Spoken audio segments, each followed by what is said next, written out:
Hello and warm greetings. Welcome to Analyst presented to you by Vajiram and Ravi. Here we discuss 7 articles in 2 different sections. In the Analyst section, we'll discuss the first topic of Her Uniform, Her Battle, where we'll discuss the inclusion of women in the territorial army, the various issues that women face in armed forces and suggestive way forward. Next in line is the very interesting topic of Criminal Netas on Decline, where we'll comprehensively discuss the issue of criminalization of politics in light of recent Bihar Assembly election results. Next, in the simplified section, we will discuss 5 articles from the Prelims 2026 perspective with a lot of value addition, so stay tuned. Starting with the very first topic, a very optimistic topic of Her Uniform, Her Battle. As India starts to break another glass ceiling, women soldiers are going to be now recruited in the territorial army. Indian Army has just confirmed an inauguration of vacancies for women in the Territorial Army of India. It is relevant for our Paper 1, GS Paper 1 Society section as well as GS Paper 3 Internal Security, where we discuss the mandates of various security forces. Starting with the prime question, what exactly is the Territorial Army? Territorial Army is basically a citizens' army of volunteers who willingly enroll in this arm to contribute to national security. They do so to contribute to the fundamental duty under Article 51A Clause D, which asks them to defend the country and render national service whenever called to do so. What exactly do they do? The Territorial Army's major mandate is to relieve the regular army of its static operation in case of national emergency like natural disaster or clearing operations in case of road clearing issue. They are also recruited to do the intelligence work for army because most of these territorial army recruits are local people and they have been widely used in counter-insurgency and counter-terrorism operations in Northeast as well as Jammu and Kashmir. In the recent development, the territorial army would include the space for women for H&H battalion, which is Home and Hearth battalion for women. Now they are presently working at 50,000 strength of soldiers, and now women would also be part of it. This upholding of fundamental duty acts as a major charismatic opportunity for citizens to contribute to the national security, and not just civilians. Various celebrities have also been part of this territorial army, starting from Mahendra Singh Dhoni, Nana Patekar and the likes. It is not a new thing. Territorial army has its roots in the India's freedom struggle. It started in the revolt of 1857 when territorial army was raised, but it only included Anglo-Indians. Indians were considered to be rebels, so they were not a part of that. During the 1990s, we had during the First World War, Nehruji and Netaji Bose were also part of territorial army. Back in South Africa in 1890s, even Mahatma Gandhi was part of territorial army, where he raised the ambulance corps in the Boer War. So, territorial army has its roots in India's freedom struggle and it has shaped the ideology of our leaders that founded our nation. And thus, it's a very significant development for inclusion of women in the territorial army. This topic also gives us an opportunity to discuss the significance of women in armed forces in general. The first idea of it that it includes gender equality in the mandate of the working of armed forces. Article 15, which talks about the state shall not discriminate on the basis of race, religion, caste, sex or place of birth. Now, when women are being included in armed forces, it helps us uphold this idea of Article 15 not only in the civil terms but also in military. The second benefit of it is that it is upholding the constitutional mandate as upholded by Supreme Court in the Babita Punia versus Union of India case, where it allowed women to be included in the permanent commission of army. Earlier, women were just being recruited under the Short Service Commission SSCs, but not for permanent commission. This case paved the way for women being included in all major services with a permanent commission, ensuring that their loyalties are not being discouraged. It also sends a very powerful political message in times of emergencies. We all remember the face of Colonel Sophia Qureshi and Captain Vyomika Singh, who led the press briefing during the Operation Sindoor. They were the face of India's defense. they were faced amid the Pakistan's encroachment on our Pahalgam terror attack. The fourth impact of it is that it enhances the operational capacity by giving us diverse perspective, by ensuring tactical understanding of terrain, by ensuring diversity of opinion. It upholds, it integrates the armed forces mandate to secure our nation. It also helps us increasing the soft power of our nation, as we also sent during the 2007 Liberian UN peacekeeping forces, all women contingent was sent. It expands our talent pool because now gender would not be the basis of discrimination, only merit will. Only meritorious people would be included in the army or in the armed forces, and gender would never remain a bar. It helps develop leadership and promotes representation of women in all sections of the society in all domains of working. It breaks the stereotype where women are called as abla or the weak. Rather, with women in such commanding position, it establishes their role as sabla or the protector. However, we wish things were as rosy as they are depicted to be. There are persistent challenges for women in the armed forces. The first thing is that their entry is restricted in the combat roles. Presently, they are majorly working in the support staff, in the non-combat role. They are parts of corps of engineer, they are part of corps of signals, but not in infantry, not in armed infantry, not in mechanized infantry. They are just majorly working in the non-combat role. The idea of it is that there is a possibility of misogyny in armed forces, where they refuse to accept women as equal. There have been idea where there is a gender stereotyping on physiological basis because of anatomical differences between male and female. They have cited reasons of physiological health, strength, endurance capacity of women is differently ranked compared to the men, so women are not included in the roles of combat. Other issue is that there is a perceived operational risk.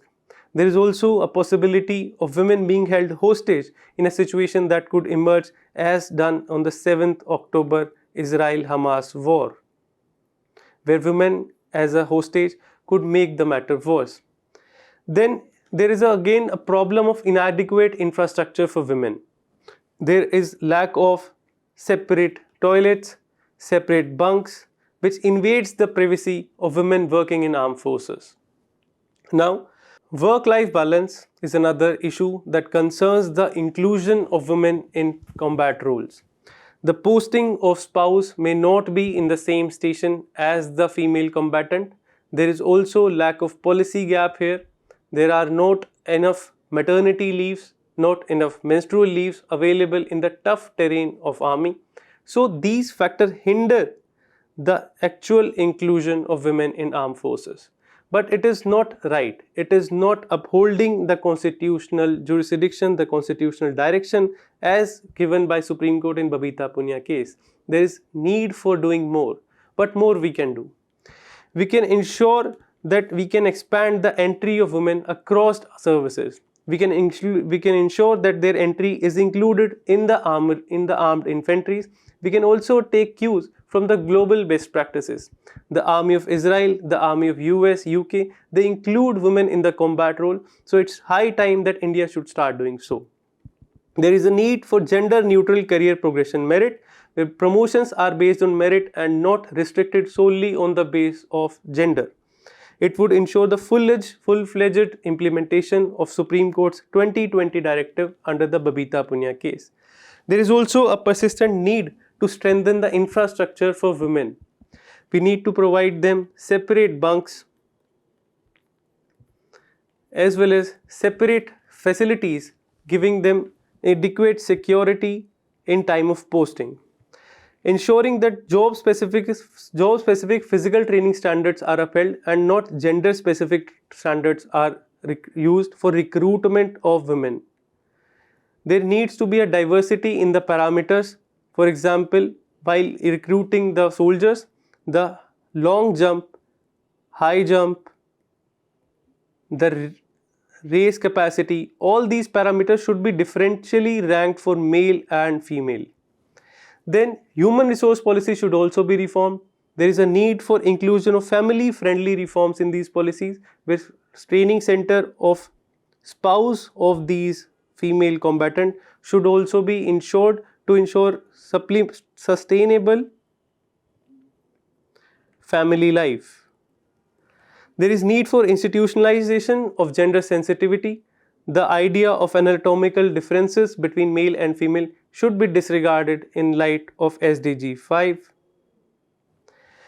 Long-term women integration framework should also be thought about, and the need for inclusion of women as part of the Ministry of Defence Vision 2030 is a suggested reform. Moving ahead, we have this practice question for you that you need to practice and upload your answer. The next topic is a very important topic on criminal netas on decline. Bihar shows positive trend. A very interesting news has emerged from the recently concluded Bihar Assembly election, where the criminalization of politics has seemed to taken a downturn. For the first time, the number of politicians elected are less in number with criminal background. In the 2020 Vidhan Sabha, 163 members of Legislative Assembly of Bihar had a criminal background, whereas it has reduced to 130 now. It is certainly a positive change. How does Bihar fares in comparison to national politics? In the Lok Sabha, what we have is an upward trend for criminalization of politics. While only 44% people, 44% MPs had a criminal background, it rose to 46% in 18th Lok Sabha. In Bihar, the trend is reverse. So certainly, the sunrise state of India is showing a good sign of progress. However, not everything is as hunky-dory, because out of 243 MLAs of Bihar, 130 are having criminal background, which is still 53%, and it is still higher than the national average of 46%. However, the positive change is remarkable. But we'll first discuss what are the major issues concerning this criminalization of politics and why does it happen so persistently. What are the factors that contribute to this phenomena of criminalization of politics? There is a persistent politico-criminal nexus that is available in our country. It is not just that criminals are being elected, criminals are being voted for. It is also the politicians who are supplementing these criminal activities. It is not just criminalization of politics, but also politicization of criminals. While netas, while the legislative leaders, they seek money, they seek muscle power from these criminal leaders. These criminals also seek legitimacy and protective shelter from these political leadership. So it is a very quid pro quo scenario that exists between these two entities, and it leads to a politico-criminal nexus. We have a very high electability of these tainted candidates also. Even if we suppose that netas, the leaders, should be honest people, the voters certainly don't think so. In a review by ADR, it was found out that a clean candidate had a 4.4% probability of winning compared to a 15.3% probability of a criminal background person being a candidate on the election. What does this mean? It means that there is a public apathy that exists for clean leader. People don't want a very honest leader, but rather would love to vote for somebody who can get things done. All they are concerned is with that things should be done. The leader should be very powerful. He should be able to make changes, whether by hook or crook, it seems. Another issue is that there is a rising election cost. Every year, the election commission stays a limit on election. It could be 70 lakh for some state, 95 lakh for some state, but these are just official number. In actual practice, the actual figure crosses it by 10 times. So these politicians need a lot of money for funding these elections, and which leads to this nexus being developed between these politics and criminals. So they seek fund from them and give protection in return. There is also weak criminal justice system. We have a lot of judicial pendency. At least 4.4 crore cases are pending in our judiciary. So even if cases are registered against these candidates of MPs and MLA, they are not yet convicted. and that doesn't bar them from getting elected. This weak criminal justice system does not deter them to being elected to again to a powerful post. Then there is an issue of identity based voting. People don't think about the antecedent, the criminal background of these politicians if they are fulfilling the idea of identity based voting, whether they belong to the same caste, same religion, same ethnicity. Because it is said that in India people don't vote, people don't cast their vote but vote their caste. So this identity politics keep the issue on boil and makes criminalization of politics a reality in India. There is also established nexus which is not only a academic theory, it is well acknowledged in administrative circle. The N.N. Vohra Committee of 1993 acknowledged this thing 33 years ago, and still we are seeing a persistence of this phenomena. It is not as if there are no legal mechanisms that are happening here, but the reality is that it is a very persistent issue, and it is not without reasons. There is a lot of negative impact that these have on the democracy of India. It erodes the public trust and weakens institutional credibility. People would not trust the lawbreaker. People would not trust such lawmakers who are themselves a lawbreaker. Imagine the sanctity of social contract theory here, when it is said that people give up their power in interest of a stable state who would give them law and order. But imagine the scenario when the lawmaker is himself a lawbreaker. There is a possibility of instability in long run. People would not anymore be willing to subside to these acts, subside to these laws created by the tainted legislators themselves. Then it undermines the rule of law and the governance standard. Imagine the quality of debate these criminals would have. So it undermines the governance standard and it undermines the political nature, the political discussion that would happen in the legislative assemblies. It distorts the electoral competition and accelerates the corruption. There is a 55% rise in MPs with criminal cases since 2009, and not just in MPs. As per one other ADR report, around 47% of all those ministers are having criminal cases. It seems that one with a criminal background has a more chance of success not only in electoral politics but also in attaining offices of ministries. Then it leads to a broader issue of kleptocracy. What does it mean? Kleptocracy is basically a Greek word where klepto means thief. These people, they become a thief of public resources and use these resources, abuse these resources for their personal and private gain without an inkling of development of Indian citizen, of public good. That takes a backstage here. And development of this kleptocracy is far away, a far picture from the democracy that our founding father pictured. It is even farther than the autocracy that existed in earlier stages. These three stages of political functioning, moving from autocracy to democracy to now possibly kleptocracy, is depicting the failing stage of Indian politics. It contradicts the Gandhian ethics theory, where it was said that politics without principle is a social sin.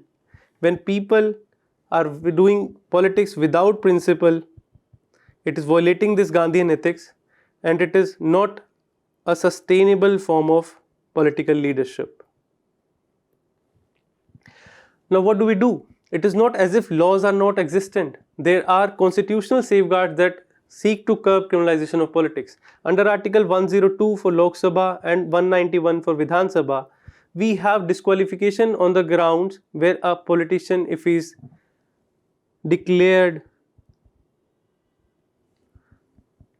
convicted under any law made by Parliament, he stands disqualified. And they have made a law, the Representation of People Act, Section 8 of that disqualifies one if he is convicted, and not even for the term of conviction but even 6 years after his term ends, if the term is of more than 2 years. Thus, there are grounds that seeks to curb these criminalization of politics, but it doesn't seem to be working. Section 33A of the same Act also provides for a mandatory disclosure of criminal cases so that voters could make an informed choice. This 33A suggests that it was made by an amendment after various Supreme Court judgments that sought to provide accountability of these politicians. In the Lily Thomas case, the Supreme Court actually reduced the loophole that was existing earlier, and it allowed for immediate disqualification for these MPs who were just convicted. In ADR case and PUCL case, Supreme Court enhanced this accountability and made it mandatory for disclosure of criminal antecedents. In PIF case also, the parties were asked to publicize these cases, the criminal cases that these politicians were having. This Supreme Court 2020 case is actually a contempt order of this PIF case, when the order of Supreme Court itself was not given adequate action. This Supreme Court case again was heard in 2020 and led to the contempt proceedings against government for not implementing these directions in letter and spirit. However, it is not just the law that can make a change. There is need for wider reforms required. What are those? We have to debar these candidates facing serious charges, because at present, even if a MP is not convicted, he would not be disqualified, even if 46% of them have criminal cases. What do we do now? We can debar them if they face serious charges that are actually framed by the court and not just by the police.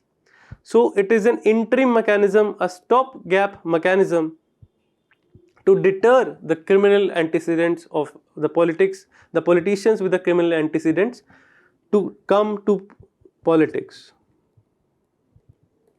Then we can establish fast-track courts for MPs and MLAs to ensure time-bound trials, so that if the whole burden of 4.4 crore cases does not disrupt the criminal proceeding against these MPs and MLAs. There is need for strengthening the authority of Election Commission's power, where they right now cannot deregister parties, they cannot bar the candidate. There is need for emergence, there is need for strengthening of this power of Election Commission to ensure deterrence of these repeated offenders. There is also need for reforming in party ticket distribution. Why does the reform have to come from top? Why cannot it start from bottom up approach, where political party themselves must think 10 times before giving tickets to such criminal politicians? There is a need for improving campaign financing transparency so that the nexus between these politicians and criminal would reduce. Indrajit Goswami committee in this instance suggested for state financing of election that could help curb this idea of criminalization of politics. But beyond that, what is required is informed citizenry that would make a change. There is a need of a legal change that could make this nota binding, and if informed citizens could cast their vote on the nota sign instead of a criminal politician, and if nota is binding, it would deter the parties from fielding such candidates who have criminal background, who do not enjoy political legitimacy. And this could very well work, because in India what we have is a FPTP system. Right now nota is not binding, so even if majority of the voters do not prefer that candidate, he could still get elected even if he scores the maximum among all those candidates. If nota is made binding here, the situation could reverse and voters could cast their vote in favor of nota, reducing the tendency of that tainted politician getting elected. All this is very necessary, because in order to curb the issue of corruption, in order to curb the issue of systemic persistence of infrastructure deficit in India, the issue of law and order, all of these reforms could not be done completely unless there is a reformation in politics. And as Honorable T.N. Session, the former CEC, had said, if you want to clean up the system, begin with the leadership you elect. Here is a practice question for you at the end. We request you to attempt it. Moving to the simplified section, we have Iran looks to BRICS countries to use cryptos to help it bypass sanctions. It is catering to the international relation part of our syllabus, where sanctions are being imposed on Iran due to its violation of JCPOA agreement when it moved out of the deal of Joint Comprehensive Plan of Action after the election of Donald Trump as the US President. There is a provision of snapback mechanism in these sanctions where they do not need to be re-voted by the United Nations, and it would automatically come in existence under this resolution of 2231. And Iran is seeking to outweigh this position of snapback sanctions by thinking of cryptocurrency based trade with BRICS country. Cryptocurrencies work on the blockchain technology that overcome the present system of SWIFT mechanism, which is controlled by Western nations who are imposing sanctions on Iran and crippling its oil-based economy.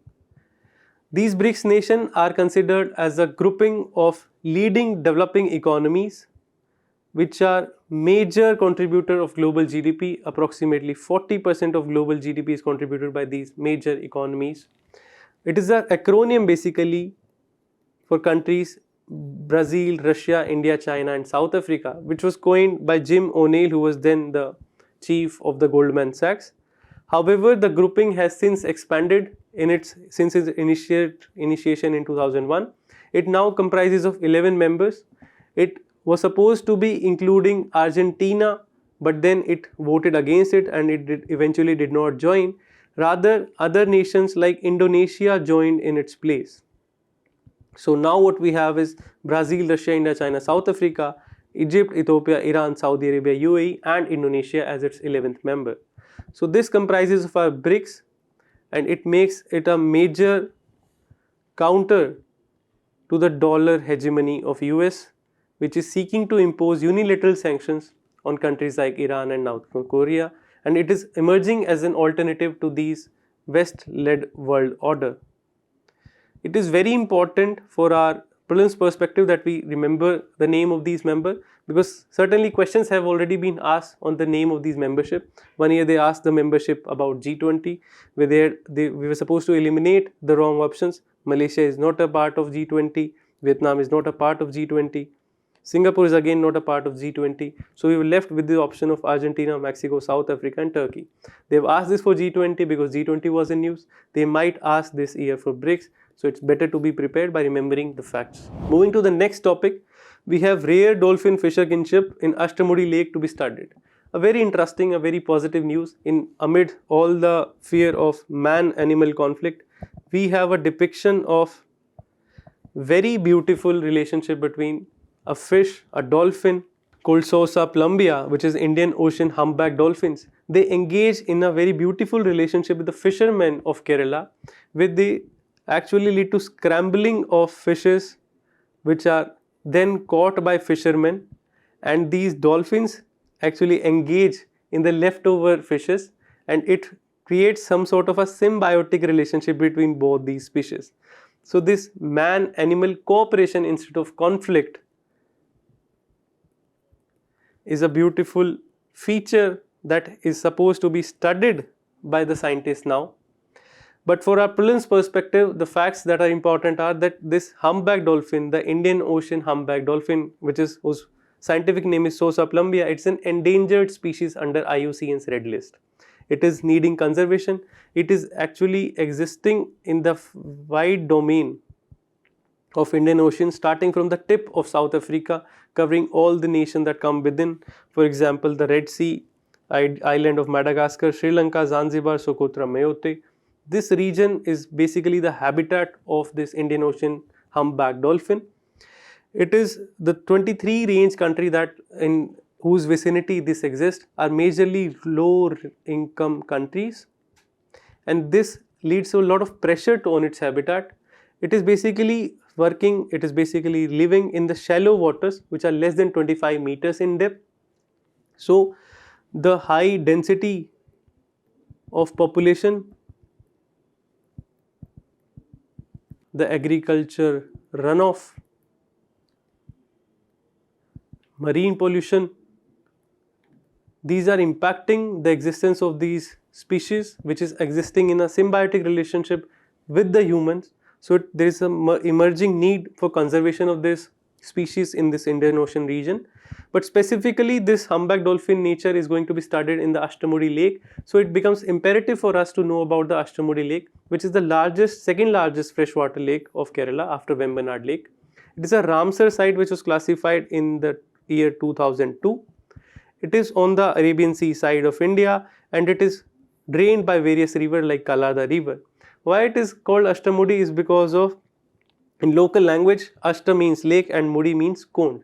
So there are 8 arms that are existing in this lake. So it is called as Ashtamudi lake. Now we also need to remember that there are a lot of Ramsar site based questions that are asked in a prelims examination. We have this question from 2020 where they asked about matching the lakes with the name of the state, where Shastamkota lake is supposedly written against Tamil Nadu, whereas it is actually located in Kerala. Kerala actually has 3 Ramsar sites, which is Vembanad, Ashtamudi and Shastamkota lake. So it becomes imperative for us to remember the major sites of Ramsar in India along with their states, along with their specific features if any. The next article is about explosive was a mixture of ammonium nitrate and TATP. In the dastardly Red Fort attack of November 10, the forensic team has learned that the explosive that was used, the material that was used was ammonium nitrate and TATP, triacetate triperoxide. What does this mean is the 2 incidents of Faridabad recovery of ammonium nitrate and the incident of Red Fort are linked. Ammonium nitrate, from a previous perspective, is basically a fertilizer. It is a widely used fertilizer. However, it becomes an explosive when combined with some stronger oxidizing agent. The oxidizing agent used here was TATP, triacetone triperoxide. It is a highly potent chemical which can lead to such a huge explosion. It is assumed that around 30 to 40 kg of this explosive material was used in this Red Fort incident. But why is this important? Is that it is a very well regulated explosive. Because of its issues of high instability, it may lead to detonation without external shock as well. We have had, on its own it cannot explode, but it must be mixed with a volatile secondary material which is a fuel oil. In the case of ANFO, which is presumably the most widely used explosive of ammonium nitrate, around 94% of ammonium nitrate is mixed with 6% of fuel oil and leads to very powerful explosion as was witnessed in the Red Fort incident. Because of its dual use, there is need for greater regulation of this material. It is also a very innocuous fertilizer used by normal farmers which are securing the food security of India, but at the same time it can lead to such dastardly attacks that affects the security of India as well. So how are they regulated presently? When you would become an IS officer, among the various responsibilities that you would have as a district magistrate, you would also be regulating the possession and sale of ammonium nitrate. There is a requirement of permission for district magistrate to possess a certain degree of ammonium nitrate up to 30 metric ton. If somebody is wanting to store more, they need an approval from PESO, which is Petroleum and Explosive Safety Organization.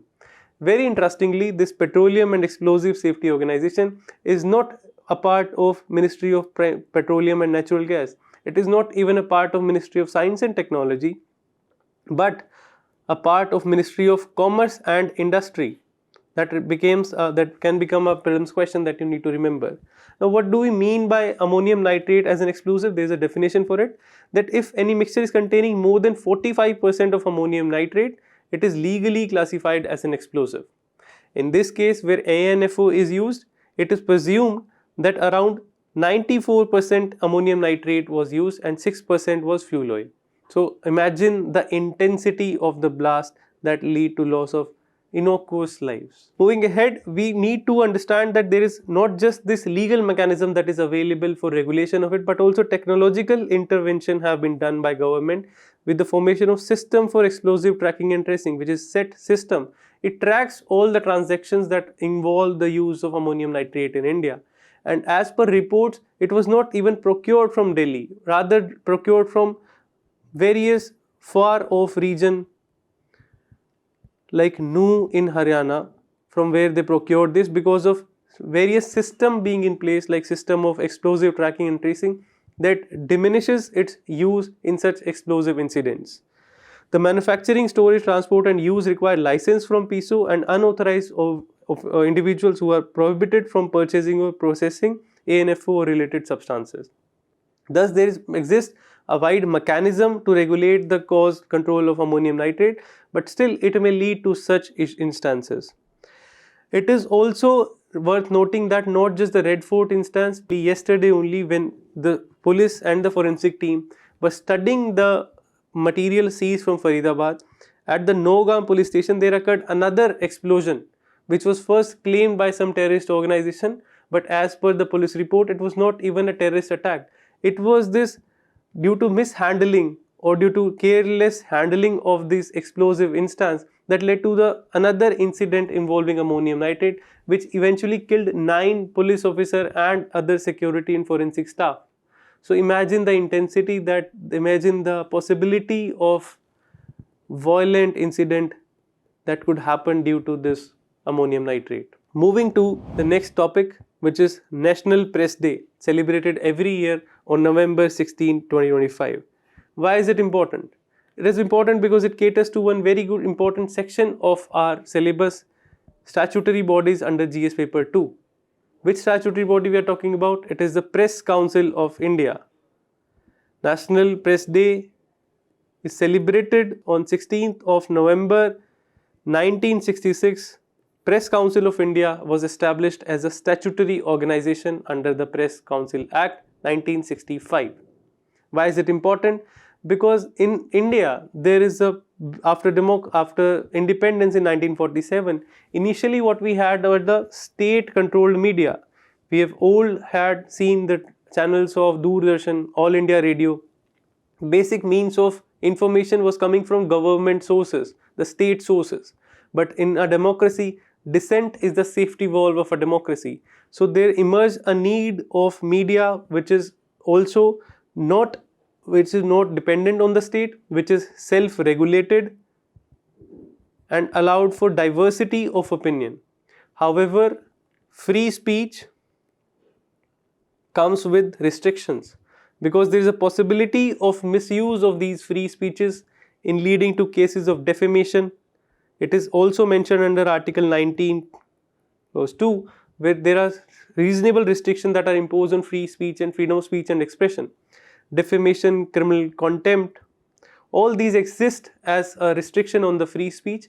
However, if state were to control the media themselves, it would violate the idea of independent media. So India, being a civilized democracy, it chose the Madhya path, the Madhya Marga of Buddha, and established the institution in itself, which is the Press Council of India, in 1966, on November 16, 1966, for which reason we celebrate this National Press Day. From our prelims perspective, this Press Council of India as a statutory body becomes very important. We need to remember certain facts here, that it is not just a statutory body, but it is also a quasi-judicial authority. That means it is a semi-judicial authority. It has some judicial powers. Then the appointment process of it is such that it is composed by 28 members. The chairman is usually a retired Supreme Court judge, and the representation is very wide and diverse. There are not many participants from the government side to keep it very independent. Rather, what we have is eminent person from various walks of life. We have ex-parliamentarians, we have media owners, we have journalists themselves, people from education, law, literature background, who have a stake in this media sector and who knows in and out of the sector. Then the mandate is to safeguard the press freedom, uphold the journalistic ethics and maintain standards of public taste. If any concern is raised with respect to the use of free speech by media, it hears these grievances and passes appropriate order. And mind you, the decisions that are led by Press Council of India are final and not subject to the court's challenges. It has various powers. For example, it can suo moto act on the violation of press ethics or interference with press freedom. If somebody is encroaching with the press freedom, this is the organization that you talk to. Then investigation of complaints of unethical reporting. In cases of Sushant Singh Rajput, where media trials were being held, it was the Press Council of India that takes a charge. Issues, advices and recommendations on laws affecting the press. It is basically an advisory body that advises the government with respect to the laws that impacts the media freedom, the laws affecting the press. Since press had a key role in our evolution of our democracy, evolution of our freedom struggle, starting from Surendranath Banerjee, who was the first person to be jailed under the Press Act, Vernacular Press Act, to Bal Gangadhar Tilak, Mahatma Gandhi, all of them faced the brunt of state, where state started to encroach upon the press freedom. To avoid those issues, we established this very strong institution of Press Council of India, which became a safeguard, which became a light post for regulation of self-regulation of these press bodies. However, as we understood that this body has merely advisory role, but that doesn't denigrate its importance. Because if you remember, if you go to the history of Press Council of India, it was not as if it was a linear history.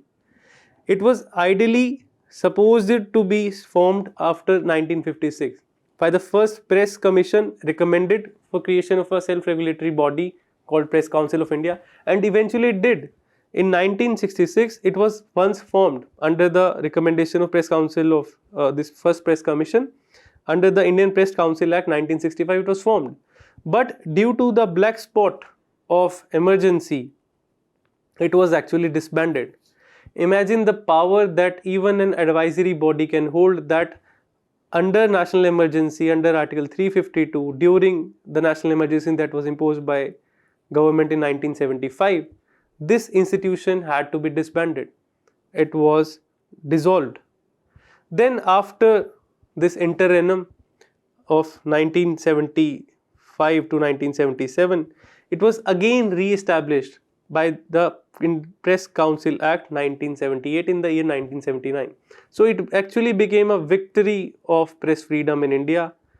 And why I put this picture of Indian Express as the front page is, it was this newspaper led by Sri Ramnath Goenka that put a blank page to highlight the muzzling of media during the emergency. So it is that important a feature, the Press Council of India, the whole media itself, that function as the fourth pillar of democracy.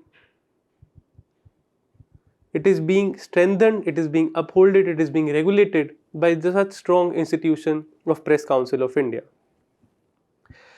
There are various initiatives that this Press Council of India has taken despite being an advisory body. In the year from the year 2004 to 2000, it has focused on the issues of ethical reporting of disaster management. Because there have been instances where during the disaster rescues, unethical information was being passed, violation of privacy of the victims and their family was being done. To uphold these ideal of privacy in line with the liberal principle of privacy, various regulations have been passed. In the year 2023, the representation of LGBTQ plus community, it has been said, it has been passed by Press Council of India that representation of LGBTQ community should be fair and responsible. They should not be denigrated. They should not be judged on the basis of their choices, and this leads to a fair and inclusive media for all. This motto is highlighted by the functioning of Press Council of India. Moving ahead to the last topic, which is where does India stand in tackling TB? TB means tuberculosis. It is basically a bacterial disease. In the recent report by World Health Organization's Global Tuberculosis Report, it is reported that TB itself leads to 12 lakh lives lost every year and claims 1.07 crore people are infected in 2024 only. Where does it position India in this respect? Actually, India is one of the leading country where it comes to infections of TB as well as efforts to tackle TB. Among all the nations, 27% of all the TB cases are registered in India. But at the same time, India is taking various steps to curb this problem.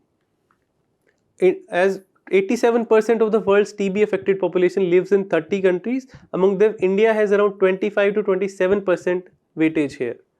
There have been several steps that the government has taken. There have been inclusion of Nikshay program, Nikshay Poshan Yojana, where finances have been strengthened to counter the TB, where earlier 500 rupees were given as allocation. Now it has been raised to 1000 rupees to ensure meals, to ensure nutrition for TB patient. We have had a BCG vaccine being covered under the vaccination program, the immunization program of India. We have had the special sputum smear tests to counter the TB. In fact, innovation have also been done in removing the TB, not just the normal TB, but also the multi-drug resistant and extremely drug resistant TB. For them, we have had the CB-NAT test being included. Steps taken like Ayushman Arogya Yojana Mandir have been formed, which focus on the preventive health care. And this has made the position of India very formidable, because while WHO has a target year of 2035 for global elimination of TB, as per SDG goal the target year is 2030. India, on the other hand, has a target year of 2025 where it seeks to eliminate TB from the country. While on the performance front, we have not reached the stage that we could eliminate TB in India by 2025, but the steps taken are formidable and it is a work in progress. We also have to understand that the various institutional steps have been taken.